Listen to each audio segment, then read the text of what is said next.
that has come down. These officers are not innocent. These officers are city employees. These officers are people who are supposed to protect us, and they took a life.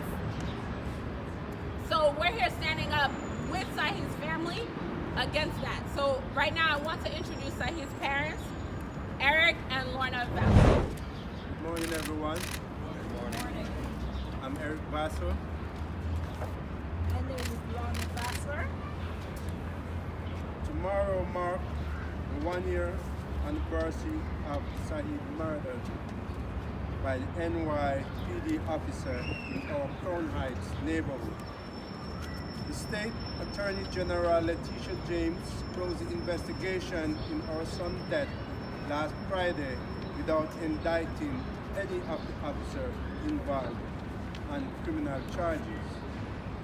We felt disrespected not only at the Attorney General's decision, but at how we were treated as a victim family. For this decision to come less than a week before the anniversary of Saheed's death, while we are in deep mourning and grief, was excessive to many injustices our family had already suffered. And for the news to not be delivered, not by the Attorney General herself, was impersonal and dismissive of all we have gone through waiting for the outcome of this investigation for the past year. We thought the end of the investigation into Saheed's death would bring answers, but many questions remain unanswered, and the public is still misinformed about his murder. From the beginning, there have been lies and misinformation deliberately spread to make our son look guilty and make the NYPD look innocent. We don't believe the NYPD narrative. We never did. We are here to tell the truth about how Saheed died. 4 NYPD officers shot and killed our son. They were in plain clothes. We don't believe that any of them identified themselves or said anything to Saheed before killing him. Saheed was unarmed. We don't believe Saheed had anything in his hand when he was killed.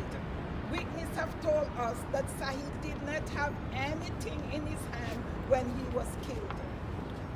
We still have not seen any video that clearly shows that Saheed had anything in his hand when he was killed.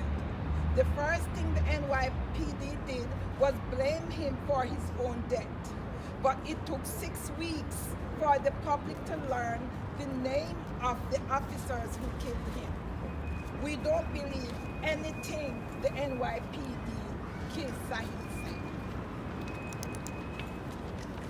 But we know our son and we know the NYPD. Saheed did nothing to cause his death. The NYPD is responsible for the killing of him, and our family will not rest until it is complete. Accordingly, for every officer involved in his murder. We are here at City Hall calling on Mayor de Blasio to hold all officers involved in Saheed killing accountable. None of the officers have been put on modified duty, which was standard even under the Bloomberg and Giuliani administration. For officers involved in civilian death, no disciplinary charges have been brought against any officers involved. We are demanding, as we have for the past year, that the officer who shot Saheed be put on modified duty. We want these officers fired. They have no business being on the force. Finally, we want the names of all the officers on the scene during and after his death. Thank you very much.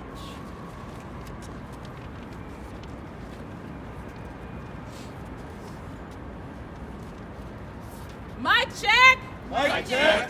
Mic check. Mic check.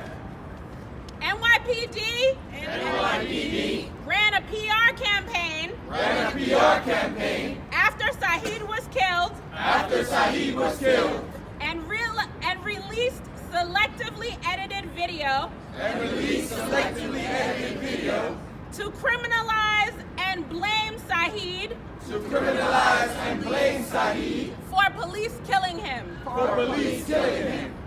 Police illegally leaked sealed records Police illegally leaked sealed records related to Saheed's medical history related to Saheed's medical history and contact with law enforcement and contact with law enforcement to criminalize and blame him. to criminalize and blame him. We're reading these facts today because we don't believe that the public or the mayor knows the facts of Saheed's case. Because if he did, and if the public did know, then there's no way that these officers who shot Saheed could still be patrolling the same neighborhood a year later. When we think about folks in Saheed's neighborhood who already are under so much extra policing and have to deal with the militarized strategic response group of the NYPD, what we know is that what they don't actually need is to have cops who killed someone on their streets every day. The executive director of the Brooklyn Movement Center, Mark Winston Griffith. Again, my name is Mark Winston Griffith with the Brooklyn Movement Center, and I want to just talk to you very quickly and acknowledge two basic things. The first thing I want to acknowledge is the Vassell family. I'm a parent, but I don't think it requires you to be a parent to try to imagine what they're going through and what it takes for them to be here and what they have suffered through over the past year. And so we're here in sadness, we're here in anger, but we also are here to support this family because they have been so strong and they're gonna need to continue to be strong, and we're gonna be there with them along the way. The second thing I want to acknowledge is that the killing of Saheed Vassell represents a dramatic breakdown in the system that has consistently gone unaddressed. This is an administration, mayoral administration, that talks about community policing, that talks about rebuilding relationships with the community. Saheed Vassell was well known throughout Crown Heights and throughout the streets. He was well known by police officers. And yet none of that came to bear when he was on the streets of Crown Heights and was struck down. So what we saw was SRG, a paramilitary unit, come in and cut him down. And so we have to ask ourselves, what kind of society sends a militarized force into a neighborhood? What kind of society sends in police to shoot first and to ask questions later?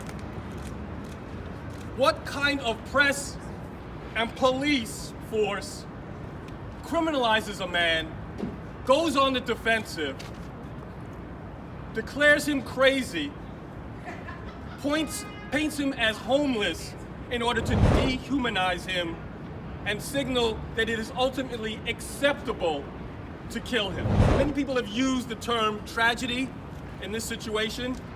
We've seen that term used many a times. People issue their hopes and their prayers in moments like this.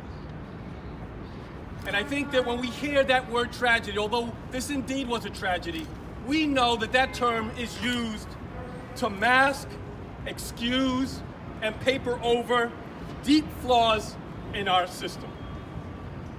So the real tragedy that we have to acknowledge here, that unless there is a different protocol in this city for dealing with people in emotional distress, unless you understand that black and brown people are not animals that need to be tamed and kept down, unless you understand, unless you make sure that there are real repercussions for not just the police officers, but for the political leadership that allows this to happen, Unless all of that changes, we are going to be here again.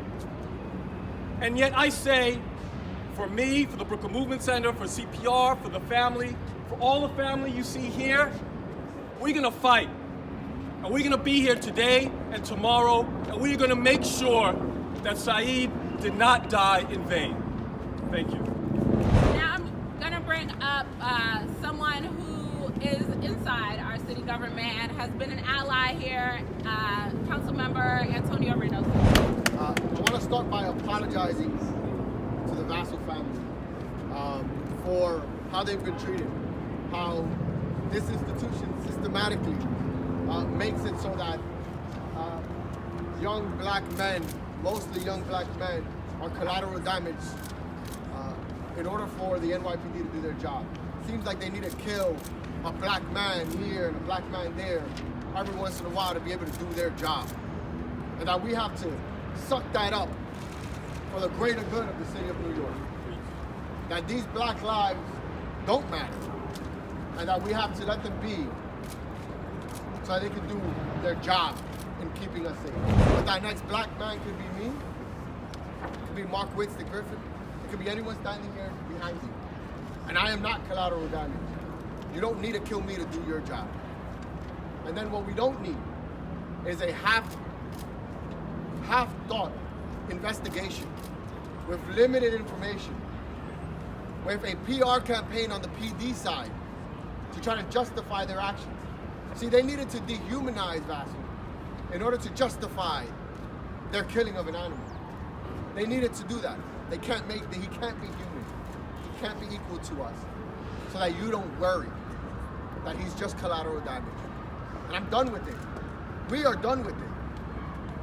It stops. Now, we have to keep standing up and make sure that people know that we're not going to stay quietly by while these families, these victims' families, an organization that we don't want to grow, continues to grow. We won't do that. And it's unfortunate that Sis James thought we didn't need to move forward with an investigation. I say maybe moving forward with that trial, moving forward with that investigation, could have at least given us peace of mind that everything possible was done to make sure that if justice could be had, it would be. And we lost that opportunity. Again, I apologize to the Vassell family. I will be fighting eternally here to do what I can so this doesn't happen again and that justice is found for these victims' families. Thank you. Mayor de Blasio and NYPD Mayor de Blasio and NYPD refuse to release names of officers who killed Saheed for 16 weeks. No officers have been held accountable for killing Saheed. We gotta say that one again. No officers have been held accountable for killing Saheed. I'd like to bring up Mrs. Hawa Ba, who is the mother of Muhammad Ba, who was also killed by the NYPD in 2012.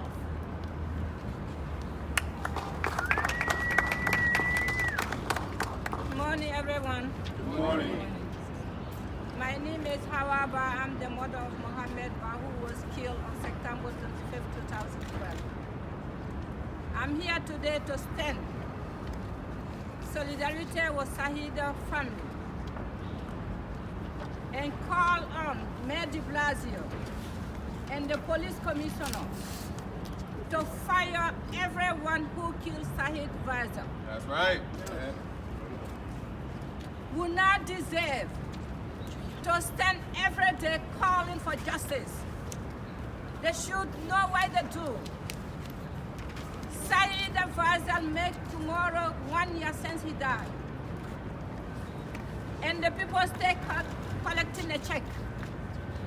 I hope the mayor and the police commissioner not planning to drag the people here again like they do to me. It took me 6 years before put some of the truth out for my son's case. And those people stay collecting paycheck. We need justice. We're human beings. Did she just think if it's been someone else killed NYPD, could they let them go away? It's not fair. We need the equal justice. My son Mohammed Ba got killed in his own home. He never committed a crime in his life. But yet, they stay collecting paycheck. We need justice for Saheed. We need justice for Saheed before we started taking the street. Justice for Saheed and for justice for the future. Black and brown life is matter to us. He should be matter to our leaders. Thank you. We've now been joined by Councilmember Brad Lander, who I'm going to invite up to. Thank you. As so often, I'm sorry to stand here today with these longtime allies to lend my support to my grief and my just deep anger and frustration. You know, what we have here is that we're not holding individuals accountable, and also we're not holding the system accountable, right? It's like it's as though it's a dichotomy. Is it a systemic failure because we do not have a good system for keeping our communities safe and helping people who are experiencing mental distress? Or is it an individual failure because individuals go out and kill somebody? But the answer is we got a systemic failure and an individual failure. And we have no systemic accountability because we have not put in place a system with compassion that can see people and that can keep communities safe without having good people like Saheed get killed. And we got an individual level failure because we're not holding anybody accountable. But boy, to do this and say, we're not gonna have individual accountability because it's a systems failure, and we're not gonna have systemic accountability because it was individuals, that is injustice at every level. Thank you. So next up to speak is Victor Dempsey, who is the brother of Delron Small.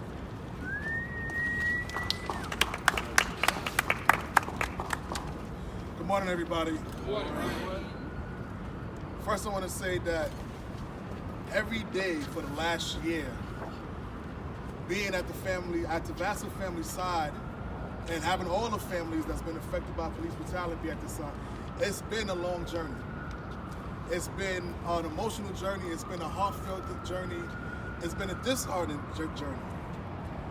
My family is one of the first families to utilize the special prosecutor when it comes to police-involved murders. When my brother Delron Small was murdered July 4, 2016, the Attorney General's office picked up the case.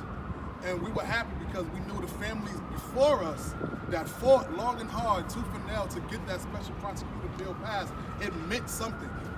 It meant something to have a special prosecutor take these charges and to indict these officers because the local prosecutors have a relationship with them. During my brother's trial, Wade Idris was acquitted. And through that whole process, me and my family agreed that Attorney General at that time and his team did a good job in trying the case. As a people, we voted Tish James into that seat. As a people, we sat collectively and met with all of the Attorney General runner-ups to figure out who would be the best person to take that. Tish James making the decision not to indict these officers is blatant disrespect to this family. For that story to get leaked while in the meeting with the family is blatant disrespect to not just the family, but to New York City and as a whole. For her not to be present in the meeting, delivering that type of information to a family that's grieving, to a family that's getting ready for a 1-year anniversary is disrespectful. I say as a people now, we have to sit back. We have to come up with different solutions to continuously be there for this family, but also think about the future of New York City as a whole. Because the same people that's listening to us speak today, the same people that's standing behind me, the same people that's standing in front of me can get that same dreadful phone call that any one of these families have received before. So we don't start holding people accountable, and not just ourselves, and how we promote and how we fight against police brutality and how we fight against social injustice in general, who's gonna do it for us?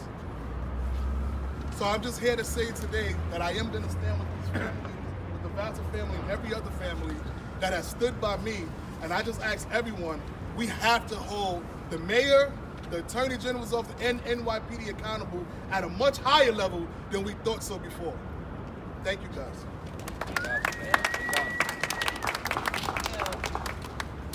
So next, I'd like to call up council members Lanceman and Barron.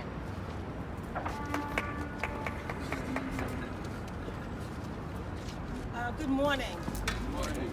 Councilmember Inez Barron, and I'm here as well on behalf of my husband, Assemblymember Charles Barron.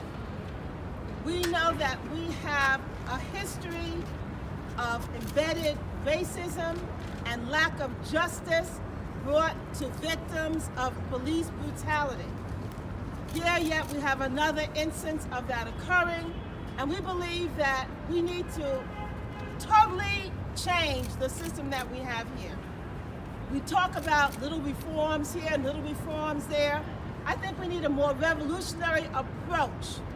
We're talking about the fact that we need to make sure that we get some semblance of justice. So I'm here in support of all of the families that are here represented and saying that we've got to hold all of those who are involved in those acts of misconduct and killings accountable for their actions. It's more than just one person that's there, and it is all of those that are involved and on the scene that are not fulfilling what their responsibilities are that need to be brought to justice. Thank you. Thank you. Good morning. I'm Councilman Rory Lanceman. There's a myth that these horrendous, violent tragedies are the result of a few bad apples at a particular moment in time. But in fact, what the Attorney General found, even in her decision not to bring an indictment against the officers, are examples of the systemic failures of the police department to rein in police violence. The fact that in the police department it is still culturally acceptable to release a victim's personal medical records in order to build a narrative that the victim actually deserved what happened to him, to release footage, video footage of an event in a way that shapes a narrative that supports the conclusion that the police acted appropriately. It shows the extent to which within the NYPD there is this embedded culture that does not take police violence against unarmed civilians, and in this case particularly unarmed civilians with mental health issues, seriously. And so of course we find ourselves standing here every month, every year, with a new name to add to the roster of people who've been wrongfully killed by the police. That is what we must focus on. Fundamentally changing the culture of policing and law enforcement in this city so that victims of police violence are respected, that accountability is had, and that we don't find ourselves standing here continually with new families who have to go through these tragedies. And lastly, I'd like to bring up Yulsan Lim from the Justice Committee and Lumumba Bandele at the NAACP Legal Defense Fund.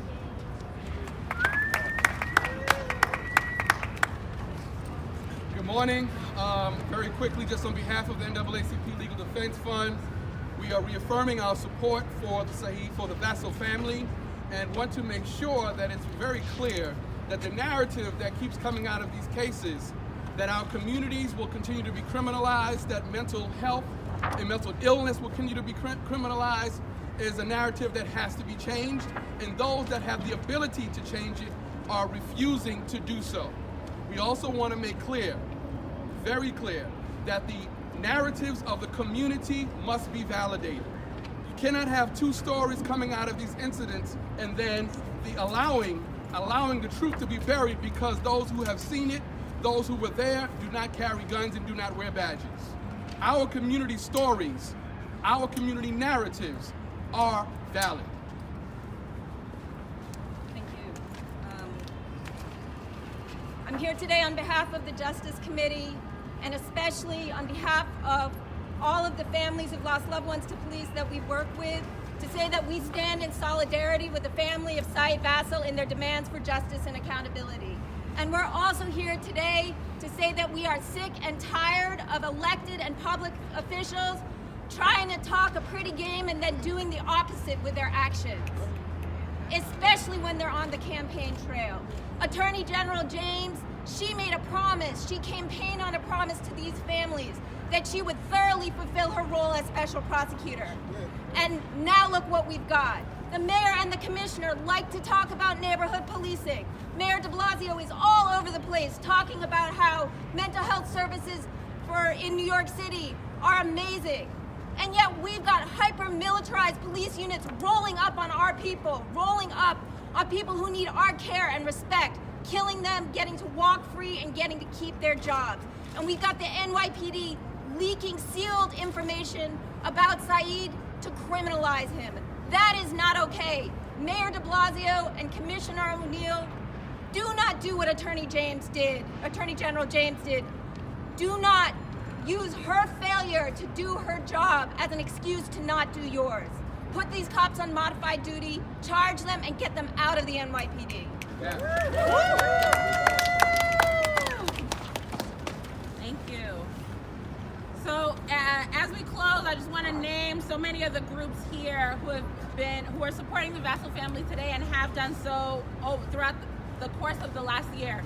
So first, the Brooklyn Movement Center, Community Development Project, Picture the Homeless, Justice Committee, Showing Up for Racial Justice, Youth Represent, Drum, Make the Road New York, Legal Aid Society, Jewish Voice for Peace, Jews for Racial and Economic Justice, Arab American Association of New York, NAACP Legal Defense Fund, and of course, the Communities United for Police Reform.